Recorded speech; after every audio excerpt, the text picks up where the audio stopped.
For me, the last few nights of the war were spent huddling in my trench watching the fireworks on the hillsides around me.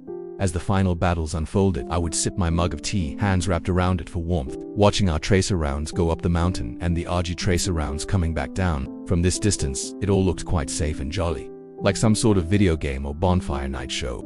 It was only many years after the war, when I read books about famous battles at places like Wireless Ridge, Mount Longdon, Tumbledown and Goose Green, fought and won against overwhelming numerical odds, that I realized how lucky I had been to have joined the Royal Artillery. I was a soldier, and I fought in the Falklands, but I had no understanding of the primal, eternal savagery of warfare that had been going on around me. I had no comprehension of the loss of life that was occurring a few miles from where I sat, just a Sunday afternoon stroll away.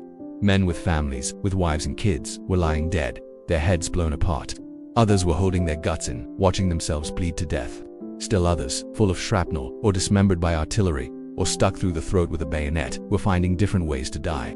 I respected our elite regiments then, but that respect has grown over time. The paras, marines and guardsmen did the hard graft, tabbing, yomping, staggering, killing and being killed, all the way to the insignificant little pile of wooden houses which constituted Port Stanley, the capital of the Falkland Islands, and victory.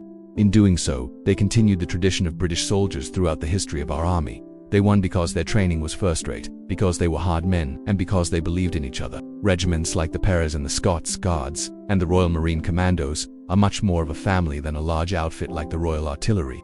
They look out for each other even years later, when they become civilians. Their commitment, will to win and togetherness on the battlefield was what pulled them through. Compared to these units, our contribution seemed minor, but when you think of the damage a fighter bomber could have caused to the task forces, it puts it into context. We'd done our best, and that's all anyone can ask for. We might be the crap-hat, long-range snipers of the Royal Regiment of Artillery, but we'd played our part and no doubt saved lives. Dawn came on the 14th of June, and we heard reports of white flags flying over Stanley. I can't remember how I felt. I must have been extremely happy knowing that there was a good chance of me getting home in one piece now. But I do know we weren't running around shouting or hugging each other. For one thing, I don't think we really believed it was the end. We had to be vigilant in case the RG Air Force decided that they weren't going to surrender just yet. There was a lot of radio traffic batting to and fro, and the rumor control center was churning out its usual bull. However, before long the order came through: cease firing. Happy days, it was official. Things were definitely more relaxed now, and I set off on a wander around Fitzroy admiring the wildlife. I decided to celebrate the surrender by shooting a duck. We plucked it, cut its head off, and then cooked it over a wood fire. Tummies rumbling and saliva dripping from our gobs. I was really looking forward to a nice, juicy slice of duck a la Fitzroy, but unfortunately, it tasted like the sole of an army boot. Well, I'm no slop jockey. For some reason, the powers that be got us back on the Galahad to move salvaged stores and equipment. She'd been smoking for a while, but the fires were pretty much out now. She would later be towed out to sea and sunk as a war grave. This was typical British Army stuff. The war ends. Sweeping up shite begins. Being handed this crap detail only confirmed my long-held impression that the rest of the army thought we had the word twat stamped on our foreheads. Quo fos et gloria ducant was our motto, roughly translated into English. As far as I could see, it meant, oh, look, there's some raw wankers, let's get them to do all the crap jobs. Well, I was determined to get something out of this. Stolen goodies, beer fags, whatever. But more than anything, I wanted a shower. I could have killed for one. I think Scouse Kilty was with me as we gave the NCO the slip and went below deck. It was weird being back on board and walking around this death ship. We found the toilets and the showers, and, fuck it, I quickly stripped off my minging kit. I threw my last pair of shreddies at the bulkhead and watched them slide down the wall like a rotting pizza before they dissolved on the floor. The water was still on. I assume it was gravity-fed, and I jumped in, happily scraping the crap off.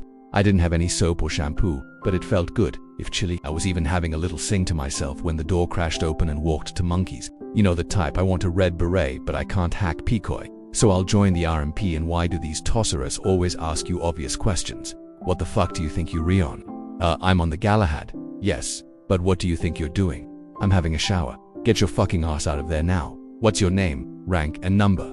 I got out of the shower, started to dry myself, and told them who I was. One of them started giving me a rollicking. The ship was still burning. It was a war grave, so this was sacrilege. Didn't I know there was still ammunition on board and my life could be in danger? It wasn't like I'd asked to go aboard, but I gave him the respect he wanted by calling him corporal, and they both went away. I got dressed, used the head, and rejoined the RA chain gang. That shower was a sign of better times to come, as we all started to behave like kids in a toy shop. All squaddies are really big kids, with a love of mischief and a fascination for things that go bang. I think it was about the last day at Fitzroy that I heard a machine gun firing nearby. Instead of running home to Bob, we decided to investigate. Fuck me, mate, look at that. On the beach, next to a large pile of ammunition, there was a group of Royal Marines letting rip into the sea with all kinds of pyrotechnics. We cautiously approached, being careful to look as British as we possibly could. One lad was on the ground, firing a GPMG into the sea. The ammunition belt went on forever, rattling out of a sea of boxes as the rounds were pulled through the breech. I waited for a break in the firing, but the Marines just kept changing the barrels when they started to glow with the heat. Luckily, eventually there was a stoppage. As the firer cleared it, I spoke up. "All right, lads. Okay if we have a cabbie." The Marines turned around as one and suspiciously eyed us up and down, noting that we were wearing no berets. "What unit are you with?" asked the biggest one, in a fairly hostile tone. There was a chance we might be paras, I guess. They would have loved nothing more than to share the ammunition with their airborne friends, though in more of a friendly fire sort of way. "Rah, mate. We're air defense." They seemed to relax a bit.